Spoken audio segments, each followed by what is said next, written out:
Hi friends, welcome back to Shruti Vennela channel. మనం చెప్పుకుంటున్నాము ధ్యేయం కథ 24వ భాగం. రాసిన వారు ఎండమూరి వీరేంద్రనాథ్ గారు. బిఫోర్ వీడియోలో అన్ని సమస్యలు చక్కదిద్దుకున్నాయని ప్రశాంతంగా కుర్చీలో పడుకున్న నిఖితకు ఇంటిలో ఆ రాత్రి తన కోసం మరో సమస్య ఎదురు చూస్తుందని ఆమె ఊహించలేదు. సమయం రాత్రి 11 గంటలు అవుతుంది. తల్లిదండ్రులకు ఇవ్వాల్సిన మందులు ఇచ్చేసి వాళ్ళు నిద్రపోయారని నిర్ధారించుకున్న తర్వాత బయట వరండాలోకి వచ్చింది నిఖిత. రాము చాలాసేపటి నుంచి ఆమె కోసం ఎదురు చూస్తూ అక్కడ ఒంటరిగా కూర్చొని ఉన్నాడు. మరుసటి రోజే అతను మద్రాసు వెళ్ళిపోవాలి. అన్నయ్య అని పిలిచింది నిఖిత. రా, నీకోసమే చూస్తున్నాను అన్నాడు రాము. 2 రోజులుగా గమనిస్తున్నాను. ఏదో చెప్పాలనుకుంటున్నావు, చెప్పలేకపోతున్నావు. ఏమిటి, ప్రేమలో పడ్డావా? నవ్వుతూ అడిగింది. ప్రేమ దోమ ఏమీ లేదు. ఉద్యోగంలో స్థిరపడేదాకా నాకు ఆ ఆలోచనలు రావని నీకు తెలుసు కదా అన్నాడు. మరేమిటి విషయం అంది. నాకు స్టేట్స్కి వెళ్ళే అవకాశం వచ్చింది నిక్కి. వెళ్ళే అట్టయితే మరో 15 రోజుల్లోనే వెళ్ళాలి అన్నాడు. నిఖిత చొప్పున వంగి రాము చేతులు పట్టుకుంటూ, అబ్బా ఎంత గుడ్ న్యూస్! 2 రోజుల పాటు ఈ విషయం చెప్పకుండా ఎలా ఉండగలిగావు అంటూ దాదాపు కేక పెట్టింది. ఇష్, గట్టిగా అనకు, వివరాలన్నీ విన్నాక ఏం చెయ్యాలో చెప్పు అన్నాడు. నిఖిత మొహంలో నవ్వు కాస్త తగ్గింది. చెప్పు అంది. నేను పనిచేస్తున్న కంపెనీ జనరల్ మేనేజర్కి నేనంటే చాలా ఇష్టం. నన్ను స్పాన్సర్స్ చేయడానికి వాళ్ళ కంపెనీని పంపించాడు. ఇలా విదేశాలకు వెళ్ళటం చాలా ఉపయోగపడుతుంది. అదీ కాక నిచివావ్ యూనివర్సిటీలో నాకు MBA సీటు కూడా వచ్చింది. ఎంత శుభవార్త అన్నయ్య! ఇంత సంతోషాన్ని ఇచ్చే వార్త అమ్మా నాన్నలకి చెప్పకుండా ఎలా ఉండగలిగావు అంది నిఖిత ఎగ్జైట్గా. రాము పాజిటివ్గా, ఏమో నిక్కి, 3 ఏళ్లుగా కుటుంబ భారాన్నంతా నువ్వే మోస్తున్నావు. అమ్మా నాన్నల పరిస్థితి చూస్తుంటే బయటికి ఎంత బాగున్నట్టు కనపడ్డా పూర్తిగా ఆరోగ్యవంతులైనట్లు అనిపించట్లేదు.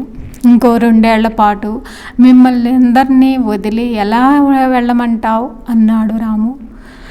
నువ్వు అనవసరంగా భయపడుతున్నావన్నయ్య. వాళ్ళు వేసుకుంటున్న మందులు అవి చూసి కంగారు పడుతున్నట్టున్నావు. అదంతా రొటీన్గా ఇవ్వాల్సిన ట్రీట్మెంటు అంది నిఖిత తేలిగ్గా మాట్లాడుతున్నట్టు కనపడటానికి ప్రయత్నం చేస్తూ. నిజంగా కంగారు పడవలసిందేమీ లేదంటావా అన్నాడు. ఏమీ లేదు. కావాలంటే రేపు నిన్ను డాక్టర్ దగ్గరికి తీసుకెళ్తాను. నువ్వే ఆయనతో మాట్లాడు అంది. నువ్వెంత ధైర్యం చెబితే ఇక నేను ఆలోచించవలసిందేముంది. కానీ అసలు విషయం ఏమిటంటే అతడు ఆగి నెమ్మదిగా అన్నాడు. అక్కడికి వెళ్ళాక స్కాలర్షిప్ తప్పకుండా వస్తుందనుకో, కానీ మొదటి సెమిస్టర్కి మాత్రం మనం సొంత డబ్బులు పెట్టుకోవాల్సి ఉంటుంది అన్నాడు. నిఖిత తన మొహంలో భావాలు వెల్లడి కాకుండా ఎంత కావాల్సి ఉంటుంది అని అడిగింది. 1,00,000 రూపాయలు అన్నాడు రాము. దానికి బ్యాంకు లోను, ఎడ్యుకేషన్ లోన్ ఇస్తారనుకో, అది పెద్ద కష్టం కాదు. కాకపోతే మనకు ఆస్తి ఉన్నట్టు ఒక సాల్వెంట్ సర్టిఫికెట్ చూపించాల్సి ఉంటుంది. మన ఇల్లు సెక్యూరిటీగా చూపించి ఆ సర్టిఫికెట్ చూపించాల్సి ఉంటుంది. మన ఇల్లు కానీ అమ్మా నాన్న బాధపడతారేమో అని భయంగా ఉంది. అప్పు 1-2 ఏళ్లలో నేను తీరుస్తాను. కానీ ఇవన్నీ నాన్నగారితో ఈ పరిస్థితుల్లో ఎలా చెప్పగలను అన్నాడు రాము. నువ్వేం చెప్పకు, అన్నీ నేనే చూసుకుంటాను. ఇంటికి సంబంధించిన కాగితాలన్నీ నా దగ్గరే ఉన్నాయి. నేను మిగతా పనులన్నీ చేస్తాను.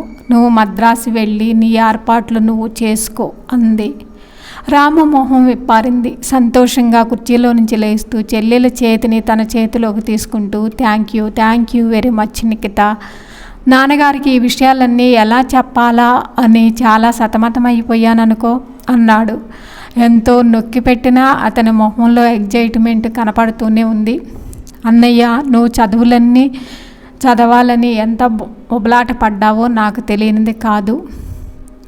ఎప్పటికైనా నీ కోరిక నెరవేరుతున్నందుకు నాతో పాటు అమ్మా నాన్న కూడా సంతోషిస్తారు. 2 ఏళ్ళు ఎంతలో గడిచిపోతాయి. ఇక్కడ సమస్యలేవి నువ్వు పట్టించుకోకు. సంతోషంగా చదువు పూర్తి చేసుకొని రా. ఒక్కసారి నువ్వు వచ్చాక ఇక మనకి సమస్య అనేదే ఉండదు. బయట నుంచి పడుతున్న వెలుతురులో రాము కంఠం ముద్రంగా వినపడింది. నిక్కి, ఒకప్పుడు నేను అనుకునేవాడిని, ఇలాంటి తల్లిదండ్రులకి బిడ్డలుగా పుట్టినందుకు మనం ఎంతో అదృష్టవంతులమని. కానీ ఇప్పుడేమనిపిస్తుందో తెలుసా? నిన్ను బిడ్డగా పొందినందుకు ఆ తల్లిదండ్రులు, నీకు అన్నగా పుట్టినందుకు నేను అసలైన అదృష్టవంతురాలము అని అనిపిస్తుంది అన్నాడు రాము. తర్వాత రోజు సేటు దగ్గరికి వెళ్ళింది నిఖిత. ఏంటమ్మా నువ్వు చెప్పేది? 75,000 అప్పు మీకు ఇచ్చి తీసుకున్న డాక్యుమెంట్లు మళ్ళీ మీకు తిరిగి ఇవ్వాలా అన్నాడు రామ్ రతన్ ఆశ్చర్యంగా. నిఖిత అభ్యర్థిస్తున్నట్లు వారం 10 రోజుల కోసమే సెడ్జి వాటిని బ్యాంకులో చూపించి సాల్వెన్స్ సర్టిఫికెట్ తీసుకొని మళ్ళీ మీకే తెచ్చేస్తాను, నన్ను నమ్మండి అంది. ఎలా నమ్మను? బ్యాంకులో తీసుకున్న అప్పంతా 10 రోజుల్లో వాళ్ళకి ఎలా తీరుస్తావు అడిగాడు రతన్. చాలా సింపుల్. నీ దగ్గర మరో 1,00,000 తీసుకొని బ్యాంకు అప్పు తీర్చేసి కాగితాలు తెచ్చి మళ్ళీ మీకే ఇస్తానుగా అంది. అంటే ఇంటి మీద మరో 1,00,000 రూపాయలు నేను ఇస్తానని ఎలా అనుకున్నావు అన్నాడు. ఇస్తారు సెడ్జి, ఎందుకంటే నేను ఆ ఇల్లు మీకు అమ్మేస్తాను కాబట్టి అంది. సేట్జీ విస్తుపోయి చూశాడు. అతడికి ఆ క్షణం తన కొడుకు గుర్తొచ్చాడు. తండ్రి సంపాదిస్తుంటే స్నేహితుల్ని తీసుకొని మోటార్ సైకిల్ మీద సినిమాలకి, డ్యాన్స్లకి, డిన్నర్లకి వెళ్ళి డబ్బు విచ్చలవిడిగా ఖర్చు పెట్టే కొడుకు గుర్తొచ్చాడు. ఇలాంటి కూతురు నాకుంటే ఎంత బాగుండు అనుకున్నాడు మనస్ఫూర్తిగా. సునీతతో పరిచయం అయిన తర్వాత కృష్ణమూర్తికి జీవితం ఎంతో ఆహ్లాదకరంగా అనిపించసాగింది. 40 ఏళ్ళు దాటిన పురుషుడికి 25 ఏళ్ల స్త్రీతో పరిచయం అతడి ఆహాన్ని బాగా సంతృప్తిపరిచింది. కృష్ణమూర్తి సునీతల వ్యవహారం మొదట్లో అతడి కొడుకు ప్రేతం ద్వారానే ప్రారంభమైంది. ప్రేతం గురించి సునీత భర్త వచ్చి అతని తండ్రితో కంప్లైంట్ చేసినప్పుడు సునీతకి పెద్ద పట్టింపు లేదు. ఆమెకు కావాల్సింది కాసంత వెరైటీ భర్త, మంచి జీతం సంపాదిస్తున్నాడు, తరచూ టూర్ల మీద తిరుగుతూ ఉంటాడు. ఆ విధంగా ఆమెకు అది లాభించింది. ప్రేతం లాంటి కుర్రవాళ్ళు, కృష్ణమూర్తి లాంటి నడి వయసు దాటిన వాళ్ళు ఇలా రకరకాల వ్యక్తులతో రకరకాలుగా అనుభవిస్తూ ఉంటుంది. ఒకసారి వెరైటీకి అలవాటు పడిన తర్వాత ఏ అనుభవం పూర్తి తృప్తినివ్వదు. ఆ విధంగా ఆమె తన రహస్య జీవితాన్ని కొనసాగిస్తూ ఉంది. ఆ రోజు అతను మామూలుగానే సునీత దగ్గరికి వెళ్ళాడు. ఇద్దరు భోంచేస్తుండగా ఈ మధ్య రాలేదు అని అడిగింది సునీత. చూసావు కదా, పేపర్లో చదివే ఉంటావు, మా కూతురు గొడవ అన్నాడు కృష్ణమూర్తి. అవును చదివాను, చాలా గొప్ప సాహసం చేసింది. ఆడపిల్లలంటే అలా ఉండాలి. కాలేజీ ముందు నిరాహార దీక్ష చేసిందట కదా, ఏమైంది చివరికి అని అడిగింది సునీత. ఏమవుతుంది, ఆ ఎమ్మెల్యే తాలూకా వాళ్ళు వచ్చి కాళ్ళు పట్టుకున్నారు, క్షమించమని అడిగారు. ఇంకెప్పుడు ఇలా ఆడపిల్లలను మోసం చేయొద్దని వార్నింగ్ ఇచ్చి వదిలేశాం అన్నాడు కృష్ణమూర్తి. ఇద్దరం భోజనం పూర్తి చేసి ముందు హాల్లోకి వచ్చారు. సునీత వీడియోలో క్యాసెట్ పెట్టింది. వచ్చి సోఫాలో కూర్చుంది. అతడి మొహం దగ్గరగా లాక్కొని, మీ కాలనీలో దాత్రి అనే అమ్మాయి ఉంది కదూ అంది సునీత. అవును, విష్ణు కూతురు. ఇప్పుడు ఆమె ప్రసక్తి ఎందుకు అడిగాడు కృష్ణమూర్తి. మొన్న మీ అబ్బాయిని ఆ అమ్మాయిని ఎక్కడో కిళ్ళీ కొట్ల దగ్గర చూశాను. ఈ ఆడపిల్లలతో జాగ్రత్తగా ఉండాలి. మంచి మంచి అబ్బాయిలను చూసి వల్లో వేసుకోవాలని ప్రయత్నిస్తారు. ప్రీతం అలాంటి వాడు కాదులే. అయినా ఆ దాత్రి డ్యాన్సులు, మ్యూజిక్ అంటూ తిరుగుతూ ఉంటుంది కదా, కిళ్ళీ కొట్ల దగ్గరికి ఎందుకు వెళ్ళింది? ఏమిటో ఈ కాలం ఆడపిల్లలు పూర్తిగా పాడైపోతున్నారు అన్నాడు కృష్ణమూర్తి. అన్నట్లు వల్లో వేసుకోవడం అంటే గుర్తొచ్చింది. ఆ కౌశల్య కూతురు, ఆ అమ్మాయి పేరేమిటి? నిఖిత. నిఖిత మీ కాలనీలోనే అవినాష్ అనే కుర్రోడు ఉన్నాడట కదా, వాణ్ణి వల్లో వేసుకుందంట. మీకు తెలుసా ఆ విషయం అంది సునీత. తెలుసు, అవినాష్ తండ్రి వెళ్ళి వాళ్ళకి వార్నింగ్ ఇచ్చాడంటలే అన్నాడు కృష్ణమూర్తి. ఏమిటో ఈ ఆడపిల్లలు చిన్న వయసులోనే అబ్బాయిలకి గాలం వేయటం, దానికోసం వాళ్ళతో కలిసి తిరగటం, తర్వాత అబార్షన్లని హాస్పిటల్ చుట్టూ తిరగటం అంటూ నిట్టూర్చింది సునీత. మగవాళ్ళు అంత తెలివైన వాళ్ళేమి కాదులే. ఆ అవినాష్ ఇంట్లో వాళ్ళని ఎదిరించి అయినా సరే ఆ నిఖితను చేసుకుంటానంటున్నాడట. పాపం శంకరం బాగా గొడవ పడుతున్నాడు. సునీత అతని ఛాతి మీద చేయి వేసి, ఏమిటో అసలు వాల్యూస్ అంటూ లేకుండా పోతున్నా అంది సునీత. ఆ గదిలో చీకటి దట్టంగా అలుముకుంది. చీకటి మాటలు రావు, నిశ్శబ్దంగా చూస్తుంది. మనిషి మనస్తత్వం ఎంత గమ్మత్తైంది. అతడి కూతురు ఒక కుర్రవాణ్ణి ప్రేమించి కాలు జారి నిరాహార దీక్షలు చేసి విఫలమైంది. దాన్ని అతడు తన విజయంగా చాటుకున్నాడు. తన కూతురిది ఏ తప్పు లేనట్టు సమర్థించుకున్నాడు. అతని కొడుకు మరొక అమ్మాయితో కలిసి ఎక్కడో కనపడితే ఆ తప్పంతా ఆ అమ్మాయిదే అన్నట్లు మాట్లాడాడు. అదే పని అవినాష్ నిఖితలు చేసి వాళ్ళ వివాహం చేసుకోవటానికి సిద్ధపడుతూ ఉంటే అది ఒక సామాజిక పరమైన తప్పుగా చర్చించాడు. ఆమె కూడా మనస్ఫూర్తిగా తాను నైతిక విలువల్ని నమ్ముతున్నట్టే సంభాషణ జరిపింది. భర్త క్యాంపుకి వెళ్ళగానే హై స్కూల్ కుర్రవాళ్ళ నుంచి అందుబాటులో ఉన్న దాదాపు ప్రతి మగవాడితోనూ సంపర్కం పెట్టుకుంటూ యువతరం నైతిక విలువలు కోల్పోతుంది అని ప్రియుడి దగ్గర వాపోతుంది. నిజంగా వీరిద్దరూ తాము బయటికి మాట్లాడే మాటల్ని మనసులో కూడా నమ్ముతారో లేదో తెలియదు. భర్త ఉన్న సునీత, భార్య పిల్లలు ఉన్న కృష్ణమూర్తి రహస్యంగా కలుసుకొని నైతిక విలువల గురించి ఈ విధంగా మాట్లాడటంలో ఆ అసహజమేమీ లేదు. దీనికన్నా ఇంకా చిత్రం ఏమిటంటే వీటన్నిటికీ తాము అతీతులమని వాళ్ళిద్దరూ మనస్ఫూర్తిగా నమ్మటం. మనుషుల్లో చాలామంది ఈ కోవకు చెందిన వారే కదా. చీకటి మాటలు రావు, వచ్చి ఉంటే అది వెలుగుతూ అని ఉండేది. ఓ వెలుగా మనుషులందరూ కళ్ళ ముందు నిన్ను కోరుకుంటున్నారని మిడిసిపడకు. వాళ్ళ మనసుల్లో నేను నిరంతరం ఉంటూనే ఉంటాను కదా అని అనేది చీకటి. ఒకరోజు పోస్ట్ మ్యాన్ కవర్ అందించి వెళ్ళాడు. చూడగానే అది తన ఆఫీస్ నుంచి వచ్చిన నోటీస్ అని నిఖితకు అర్థమయ్యింది. దాదాపు 4 రోజులుగా ఆమె సెలవులోనే ఉంది. రూల్ ప్రకారం ఆమెకు అంత సెలవు లేదు. అయినా జీతం నష్టం మీద సెలవు తీసుకుంది. ఇప్పుడు ఈ నోటీసులో ఇంక సెలవు పొడిగింపబడదో వచ్చి జాయిన్ అవ్వమని ఉంది. నిఖితకి ఏం చేయాలో తోచలేదు. రాము అమెరికా ప్రయాణం మూలంగా తల్లి ట్రీట్మెంట్ వాయిదా వేయవలసి వచ్చింది. ఎటువంటి పరిస్థితుల్లోనూ తల్లిదండ్రుల స్థితి ఎంత దయనీయంగా ఉందో, వాళ్ళ మరణానికి ఎంత చేరువలో ఉన్నారో తెలియనివ్వకూడదని నిఖిత నిశ్చయించుకుంది. అటువంటప్పుడు రాము విదేశాలకి వెళ్ళక ముందే ఆవిడకి మళ్ళీ తిరగబెడితే ఆ విషయం అతడికి తెలిసే ప్రమాదం ఉంది. అన్నిటికన్నా ముఖ్యంగా ఇల్లు అమ్మేసిన విషయం. నిఖిత ఆలోచనలో ఒక రకమైన సంక్లిష్టత ఉంది. ఆమె నిరంతరం ఆత్మవిమర్శన చేసుకుంటూ ఏది మంచో ఏది చెడో ఒక నిర్ణయానికి వస్తూ ఉంటుంది. కేవలం తనకి లాభం కాబట్టి ఒక రకమైన వాదనలను పెంపొందించుకోలేదు. అవతల కోణం నుంచి కూడా ఆలోచించి 2 బ్యారేజీ వేసుకొని అప్పుడు ఒక నిర్ణయానికి వచ్చి తాను సంతృప్తి పడుతుంది. తల్లిదండ్రులు అనారోగ్యం గురించి అన్నయ్యకి తెలియకూడదని, తమకంత ఎందుకింత తాపత్రయం అని తనను తాను ప్రశ్న వేసుకుందామా. నిజం తెలిస్తే రాము ఏం చేస్తాడు?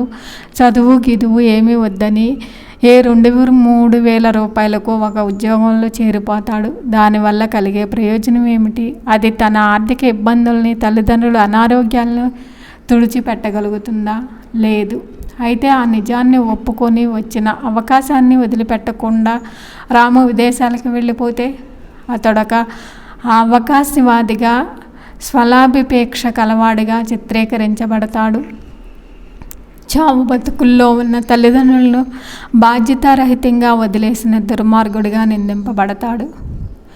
దురదృష్టవశాత్తు ఈ ప్రపంచంలో ప్రతి మనిషికి, తర్కానికి, సెంటిమెంట్కి జరిగే సంఘర్షణలో చివరి గెలుపు సెంటిమెంట్దే అవుతుంది.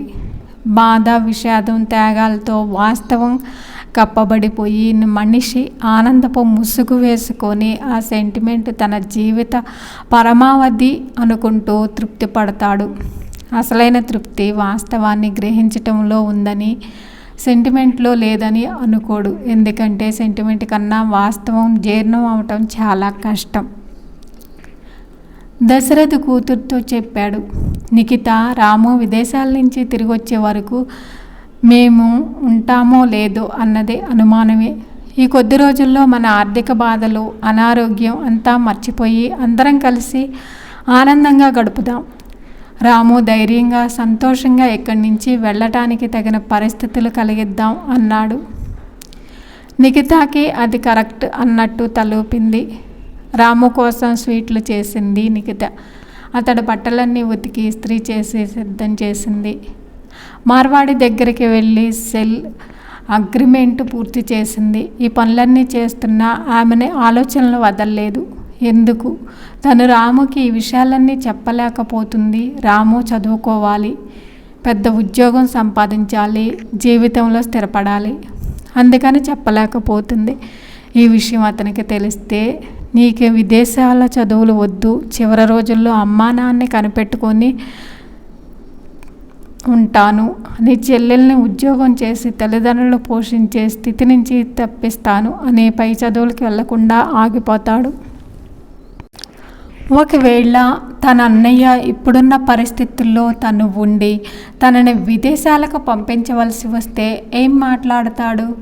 వెళ్ళు నిఖిత, ఇక్కడ వ్యవహారాలన్నీ నేను చూసుకుంటాను. 2 సంవత్సరాలంటే ఎంతసేపు? నువ్వు ఒక్కసారి బాగా చదువుకొని వస్తే మన పరిస్థితులన్నీ చక్కబడతాయి అని అంటాడు. కానీ తను వెళ్తుందా? వెళ్ళదు. అమ్మా నాన్నలతో నేను ఇక్కడే ఉండిపోతానన్నయ్య, నా కోసం మీరందరూ ఇన్ని కష్టాలు పడుతూ ఉంటే నేను విదేశాలకి వెళ్ళి చదువుకోలేను అంటుంది. తార్కికంగా ఆలోచించే వాడెప్పుడు మెరిటలిస్ట్ అనగా కనిపిస్తాడు. విమర్శల్ని ఎదుర్కొంటాడు. కానీ కొలిమిలో కాలిన ఇనుము స్వచ్ఛమైనట్లు అతడు కూడా స్వచ్ఛంగా పరిణితి చెందుతాడు. నిఖిత ఇప్పుడు ఆ కోవలోనే ఉంది. ఆఫీస్ వాళ్ళు ఇచ్చిన నోటీస్ పట్టుకొని మెట్లు దిగుతూ నిఖితకు మహతి ఎదురైంది. కొత్త చీరలో బాగా ముస్తాబై అందంగా మెరిసిపోతుంది మహతి. నీకోసమే బయలుదేరాను అంటూ కలిసి నడవసాగింది. ఆ మొహంలో ఆనందం చూసి మొత్తానికి మీ వాళ్ళు అడిగినవన్నీ ఇవ్వటానికి ఒప్పుకున్నారన్నమాట అందే నిఖిత. సచ్చినట్లు ఒప్పుకున్నారు. ఎవరి కోసం ఒప్పుకుంటారు? నేను బాగా దెబ్బలాడానులే. తమ్ముడు మెడిసిన్ సీటు కోసం అయితే లక్షలు ఖర్చు పెట్టారు. కానీ నా కోసం డబ్బు ఖర్చు పెట్టడానికి అంత గొడవ చేస్తారేమని డైరెక్ట్గా అడిగేశాను అంది గర్వంగా. అదేమిటి, మీ తమ్ముడు చదివితే BA కదా, అతడి కోసం లక్షలు ఖర్చు పెట్టడం దేనికి అంది. వాడు వట్టి BA అయితే వచ్చే లాభం ఏముంది చెప్పు? కొంచెం ఖర్చు పెడితే డాక్టరీయో ఇంజనీరింగో చదివిస్తే వాడు మామగారి దగ్గర నుంచి దానికి రెట్టింపు వసూలు చేయవచ్చు. డొనేషన్ కట్టి సుకుమార్ నీ మెడిసిన్ చదివిస్తున్నారేమో అనుకుంది నిఖిత మనసులో.